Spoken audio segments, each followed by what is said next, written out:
It's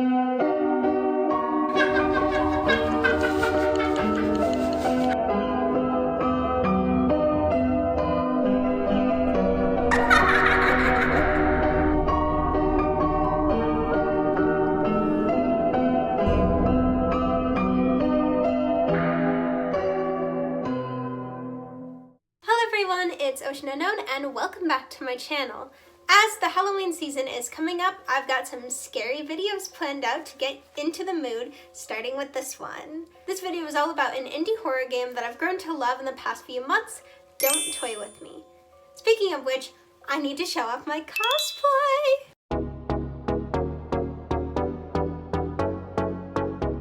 I made this entirely from scratch and I knew I needed to show it off in a video. I love this game as it's got an enticing story, interesting characters, and you all know me, I love a good creepy story with dolls in it. So today we will be analyzing the game as a whole, but also, as always, tying it back to my knowledge as a theater student in college, which is actually how I was able to make this.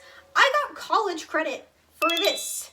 Anyways, let's get into it. For some context, Don't Toy With Me is an indie horror visual novel made by Karmic Punishment. We follow an antique porcelain doll named Dahlia who has lived alone in a dollhouse with a stuffed rabbit named Whisker for a long time now. One day, the owner of the dollhouse, the player, decides to give her a companion, a cloth hand puppet named Huxley. While she is excited to have some company, the owner soon realizes that it's much easier said than done to give someone a roommate unprovoked.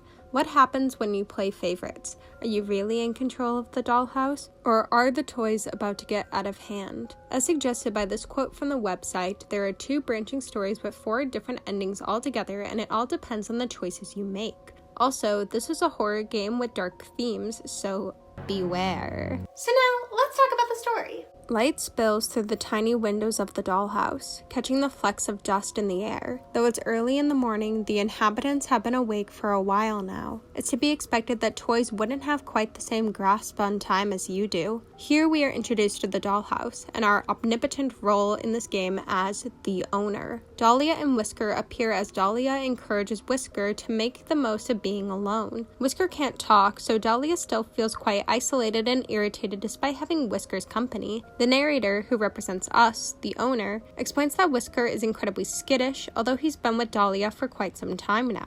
Dahlia loves tea parties, but Whisker won't sit with her, and the narrator recalls, thinking back on it, she has trouble recalling who it was that used to sit there with her. Dahlia knows the owner is there and calls for them, asking them to join her tea party by letting her sit on the roof. The owner says, "You know better than to give her her way on that." The cracks on her face tell the story of a previous excursion outside of the house. When the owner refuses to comply with her request, she storms off to her room. The next morning, Dahlia is cleaning her room as the owner states. Now it seems she settles for clean enough, and she never bothers with the attic anymore. All of a sudden, she hears a loud thud. Whisker and her discover a giant box left at their doorstep, and Dahlia is ecstatic to see that inside the box is Huxley, a new doll and companion for her. As he has no lower half, she pulls him out of the box and exclaims how she's so excited to have a new friend after such a long time alone. While Dahlia is all smiles, Huxley has more of a sullen look to him. When Dahlia questions what's wrong and why he won't drink her tea, he sulks. "I'm not upset, but what's there to be excited for? You've taken me out of a box and here I am to sit in another box. The only difference is that I'm not the only one in this box." Dahlia continues being ecstatic about having a new companion, but Huxley declines all of her offers to do things for fun in the dollhouse. She encourages him to tell some jokes since he's a clown doll, but his jokes are quite morbid and aren't really jokes. Although I will say, what do you call a boiling clown? A laughingstock is a pretty good one. Huxley continues to sulk, and Dahlia accuses him of wanting to be sad. Huxley says, "I just haven't told any jokes in a while. No audience unless I got brought out just for that. So I stopped.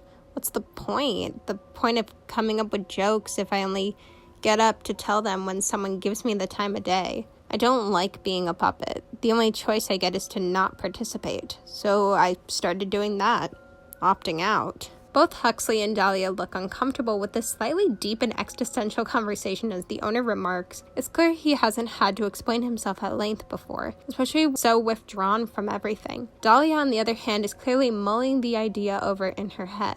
Dahlia then proposes the idea to give Huxley a new appendage so he can move around on his own as she goes to talk to the owner in the foyer. She says, "Hello up there. I imagine you're still watching, yes? Thank you for sending me a new friend. I know I've asked for one a lot, but I'm afraid I need to ask for something else. I'm sorry for asking so soon after receiving this gift, but it isn't for me, so I hope that might make up for it. So do you think perhaps you could give me something to help Huxley move? Perhaps wheels or a wooden skeleton?"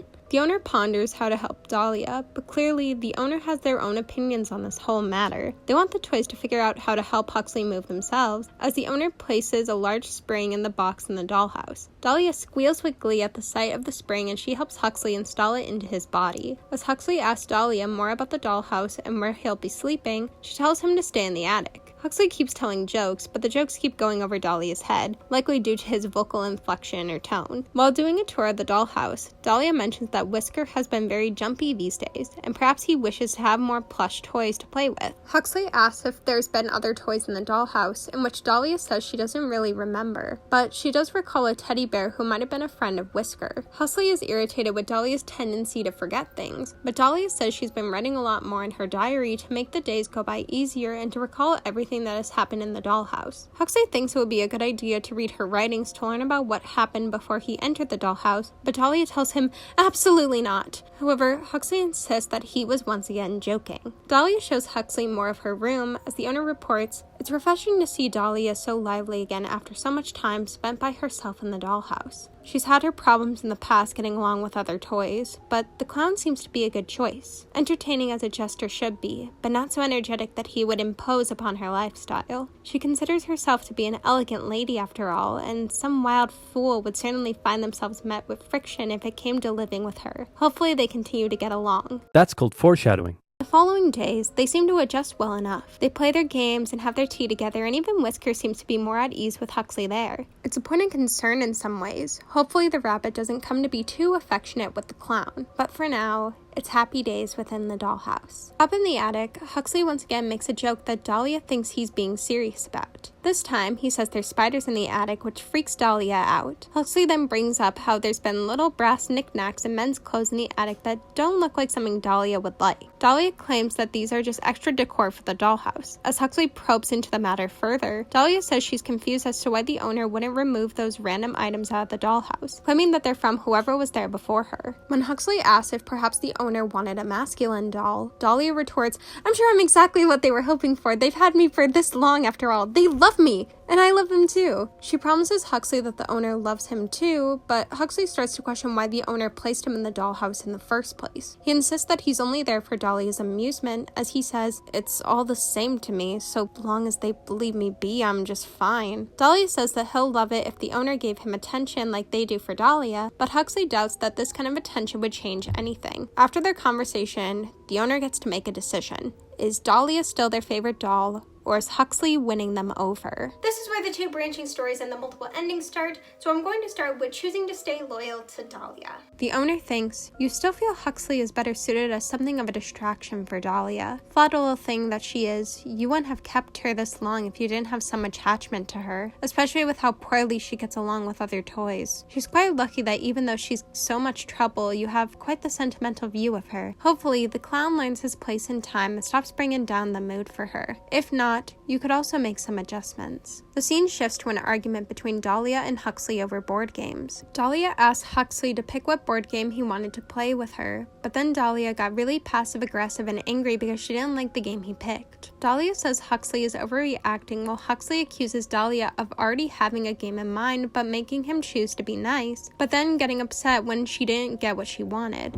The owner is shocked by Huxley's emotional reactions and starts to worry. Dahlia pushes Huxley towards the door as he looks in her face and says, "How mature of you, Miss Dahlia. Really befitting a lady of your caliber." And she screams at him to get out and slams the door behind him. The next morning, Dahlia asks the owner what to eat, and when the owner sticks their hand in the dollhouse to grab the ingredients, Huxley has a strong, visceral reaction. The owner thinks it's normal to be intimidated by the presence of a being so much larger than oneself, but you aren't used to getting this kind of reaction from a toy. Aren't they supposed to like their owners? How irritating. Huxley asks Dahlia how she knows that the owner is there, in which Dahlia says she asks the owner questions every day. Huxley just doesn't hear their conversation since he sleeps late. The owner continues to observe the dolls, but they keep arguing. They think, despite Huxley's originally harsh demeanor towards Dahlia when she would snap at him, you find he's becoming more and more upset by these developments. You never really took him for the emotional type. You're not sure what to make of it. But Dahlia is convinced that he had only crocodile tears for her. Even if so, you find yourself worried about the state of the dollhouse if they continue to bicker this way. You only brought Huxley in as a way to keep her entertained and to provide her some company that would actually talk to her, but you're starting to wonder if that was the right decision. The mood in the house has become inhospitable, and you sometimes find yourself considering separating the two by adding an extra wall to divide the dollhouse. But that would hardly be a practical decision. The owner goes to check in on the dollhouse, but Huxley isn't in the attic as usual. Huxley is in Dahlia's room as he snoops around. He grabs Dahlia's diary and sprints, or well, aggressively hops, out of the room with the diary. Back in the attic, Huxley cuts open the lock with a kitchen knife and opens Dahlia's diary. He quickly notices the first few pages are missing, in which the owner thinks you originally had taken those out for Dahlia, but now you're glad you did for an entirely different reason. You never thought about other toys snooping. This diary confirms that Dahlia has been around at least before the year 2000, as some of the diary entries are from the 20th century. In the first entry, Dahlia mentions a wooden toy named Rose who would paint in the foyer. Dahlia writes, "She's such a talent with paint. I wish that I could make anything half as lovely." As the diary accounts of Rose continue, Dahlia claims that Rose used to be incredibly sweet, but now it feels like walking on eggshells. She says that Rose has been picking fights with her, and she thinks she's better than Dahlia. The next entry states that the owner took Rose away, and now Dahlia is lonely, with the owner not answering her for quite some time. Now in the 21st century, Dahlia starts living in the dollhouse we see in the game with host Lucille. Dahlia was sleeping in the attic, similar to how Huxley does now. In the next entry, Dahlia's opinion of Lucille has completely changed, as she says she's cruel and allegedly Lucille pushed Dahlia off the roof. This is why Dahlia's face is slightly cracked. The next entry simply says, "She deserved it. They wouldn't have done that if she didn't." Years later, the owner gives Dahlia 2 more companions in Whisker and Theodore. However, Dahlia wishes the owner gave her a doll like herself as opposed to the furry friends that Theodore and Whisker are. Huxley notices that the Theodore section has the least pages, but there are entries of Dahlia expressing her frustration with the owner tampering with her diary and thus making her forget a lot. Lastly, Huxley finds the pages about him. Dahlia wrote, "Finally a friend. A new friend who might be as sad as me, but at least he speaks. At least it's not only me now. At least I can look at his face and recognize him. I had started to think perhaps the owner hated me. They placate me with gifts, but they never let me out anymore. And I know they have other toys. I can see them from the window, working on other projects." She explains that Huxley gave her hope for normalcy, and she appreciates his presence. However, she says that the owner won't add any more toys to the house after Huxley, unless one of them needs to be replaced, and Dahlia pledges to never let that happen. Reading this, Huxley doesn't believe her and thinks she only cares about her own self-preservation, and also dislikes how Dahlia talks about him like he's dumb. He goes to put her diary back, but Dahlia is in her room. Dahlia, understandably, is incredibly frustrated with Huxley for violating her privacy. Huxley apologizes, but also says he did it to know why Dahlia's been mean to him lately, and they immediately get into a screaming match. Dahlia calls Huxley broken from the inside out and calls for the owner to take Huxley's spring. Huxley pushes Dahlia, but he quickly realizes what he did was wrong. The owner picks up Huxley and takes him to a different room as Dahlia stands back up, and the owner comes to the conclusion that bringing Huxley to equal standing with Dahlia was a mistake. They rip out the spring from Huxley's body, all because Dahlia said so. Back in the dollhouse, Dahlia tells Huxley to beg for her forgiveness, and tells him to sleep in the box he came in. She claims that Huxley is jealous of her, but Huxley says that playing nice was his mistake in the dollhouse. Dahlia threatens that the owner will never believe Huxley over her, as Huxley becomes very aware that the owner's watching. The owner thinks he knows you're watching, which he should. You don't want him getting any ideas considering you already had to confiscate the spring. And then Huxley loses all hope and crawls out of Dahlia's room. Dahlia then thanks the owner for believing her and punishing Huxley. Meanwhile, Huxley is back in his box as the owner states that this little problem should be over now, and how they are disappointed by Huxley. Later in the night, the owner hears a loud sound coming from the dollhouse. Noticeably, Huxley is no longer in his box. The owner checks Dahlia's room, but finds the brass chess piece Huxley found in the attic. along with a dark figure near Dahlia's bed. They open the curtains on the bed to find Dahlia, but Huxley is sitting there, and Dahlia's face has been completely shattered. Huxley looks to the owner as they mourn Dahlia, as she's beyond repair. Huxley says, "You're probably still looking at her, right? You spoiled her, you know. It's pretty awful of you to put me in this position, but maybe worse for her. I can't imagine someone gets to be in her position without being enabled in some ways. Maybe that's why she couldn't get along with anyone before me. But hey, you have a new favorite now, right? Even if you hate me, I'm the only one now. Or do you only like pretty little dolls?" "Oh, I didn't do anything to Whisker. I haven't seen him since I got the chess piece from the attic." "What do you care anyway? If you liked him, you wouldn't have let Dahlia treat him like a pet. Doesn't matter now. I hope he got out. You're probably going to break me now anyway, right? Better he doesn't have to see that or see her. And then you get to make the decision to keep Huxley or to break him. So let's start with the choice to break him. The owner thinks, you're sure it's what he wants anyway, as they remove Huxley from the dollhouse and rip him in half with ease. They think, what a waste. Huxley was a disaster.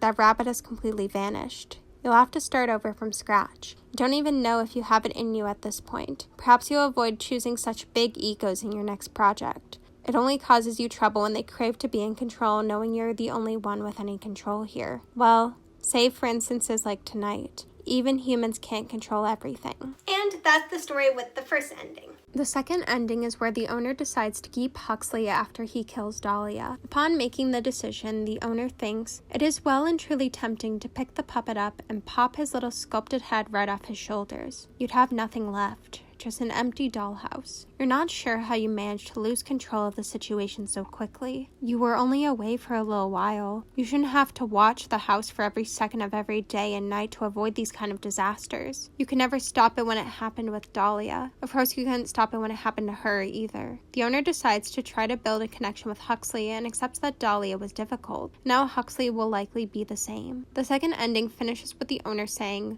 "The clown caught you off guard this time, but you'll soon be in control once more." Those are the two endings connected with Dahlia being the owner's favorite. So now it's time for the two endings where Huxley becomes the owner's favorite. In the third ending, the owner admits that Huxley is growing on them and decides to make efforts to make Huxley feel more at home in the dollhouse. The next morning, Huxley and Whisker are doing a puzzle together in the kitchen, which annoys Dahlia as she starts to become jealous of Huxley. She's upset that Whisker never sits on her lap like how he sits on Huxley's lap, and more importantly, that the owner gave Huxley a puzzle specifically for him with a painting of circus performers. Dahlia goes up to the attic and accuses the owner of ignoring her and not playing fair. The owner thinks, she's being so melodramatic, but you did somewhat expect this from her. They say that Huxley didn't even thank the owner for the puzzle, so the owner knows that Huxley doesn't care about the owner's validation and attention, but Dahlia does to an extreme degree. She feels as though the owner owes her all their attention after they finally listened to her and gave her another companion. The owner decides to ignore Dahlia's emotional outbursts, and the toys all make breakfast together the next morning. However, the owner and Whisker notice that Dahlia is not quite herself. In the foyer,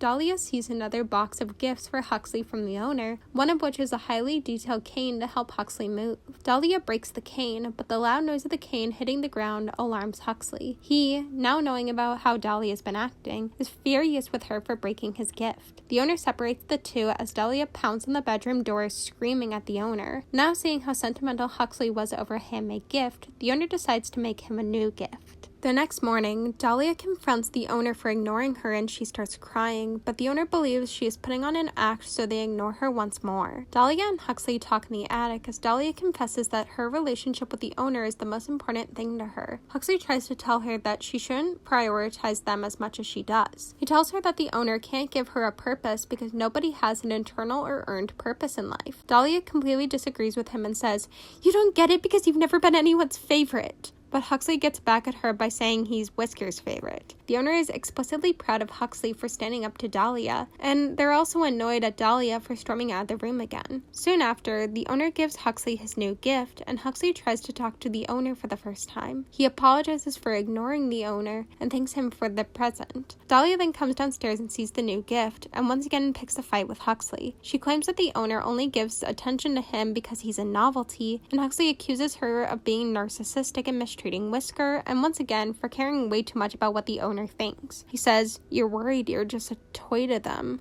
because you put all your worth into getting their approval. You make yourself miserable, Dahlia. So stop coming up with ways to blame me for that. Neither of us control what they do. Neither of us can know for sure how they feel. Neither of us can guarantee we're more than just possessions for them." The owner is incredibly offended by how Huxley feels about them, as they feel entitled to Huxley loving them like Dahlia does after all the gifts they gave him. Dahlia comes back and yells that Huxley has ruined everything. She takes a kitchen knife and starts attacking Huxley. Dahlia claims that Huxley's more apathetic nature is a front to get more attention from the owner, as she stabs him over and over again, even tearing off his spring and throwing it across the foyer. The owner steps away from Dahlia's murderous rampage. But then, the owner finds Dahlia in the attic as the room catches fire. And here is where you make your final decision in this route, whether to save or sacrifice Dahlia. If you choose to save her, she is completely ruined and burned, but still alive and in possession of the owner. They say, "But she's a monster of your making. You'll breathe new life into her,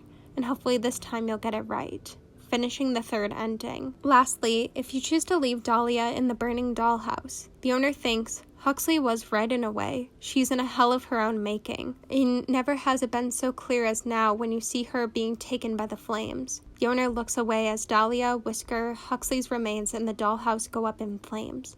And they say, "You start to think there was never a possibility of either of you being happy in this arrangement. It's both a punishment and a mercy to let her burn." The owner lets go of the dollhouse, but then thinks, "You're not sure when you'll be up to it. But you'll just have to start over fresh, a new home, maybe new toys. And you'll be sure your control is known to be undefiable so that this never happens again." Those were all of the endings and the overall story of Don't Toy With Me. So you may be asking, what's the deal with the title of this video?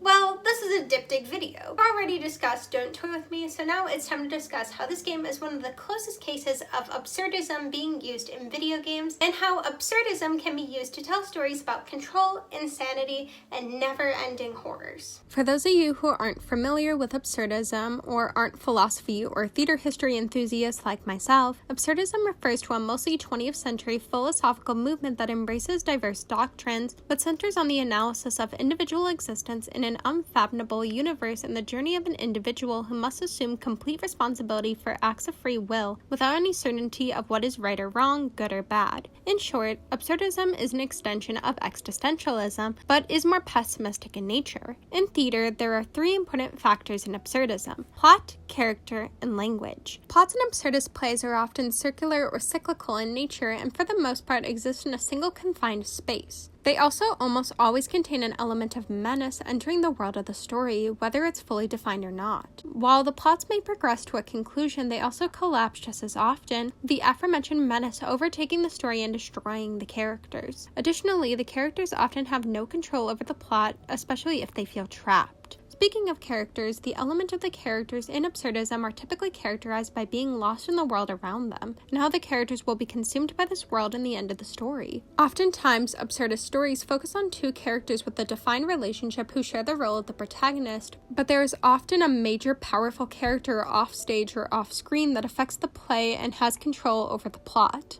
Lastly, the language in absurdist pieces of theater is often realistic, but may contain elements of poetry, but as the story progresses, the language breaks down. Notable pieces of absurdist theater include The Zoo Story by Edward Albee, The Chairs by Eugene Ionesco, and Waiting for Godot by Samuel Beckett. Now that I've explained absurdism, wouldn't you agree that everything I've described is basically the plot of Don't Toy With Me? We have our dual protagonists, Dahlia and Huxley. Dahlia has been stuck in the cyclical nature of her life of getting a new companion, not trusting and hating the new companion disappears, Dahlia is left alone, and the cycle continues. The characters are stuck in the confined singular location of the dollhouse. In regards to the menace, Dahlia's jealousy and obsession with the owner is the menace of the story that overtakes the entire plot, and the story ends with the deaths of our protagonists, except for a few cases. Also, the story of Don't Toy With Me fits the concept of determinism and pessimism to a T. Even when Huxley and Dahlia try to take action against each other or what the owner is doing, the owner is always in control. This is most evident in the "you spoil her" ending, also known as the first ending. They say,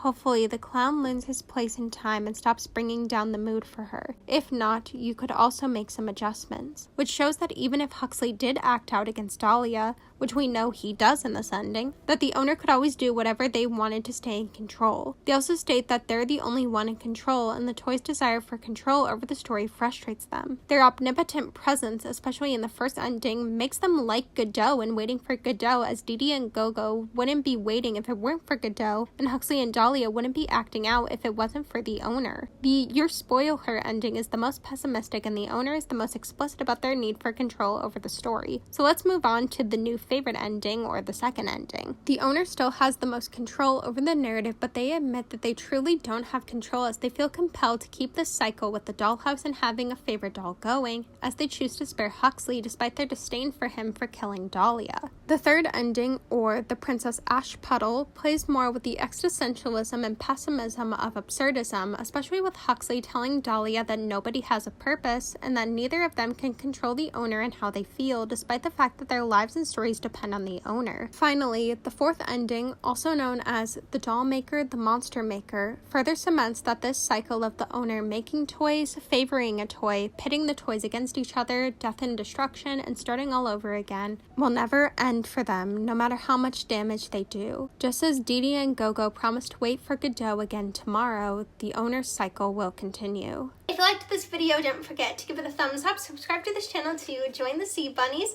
and turn on the bell for notifications. Comment down below your thoughts on the video or on this game, and also please support Karmic Punishment, the creator of Don't Toy With Me, as they have had many other interesting visual novels, including their newest demo, Blood and Cherry. I'll see you all in the next video. Thank you so much!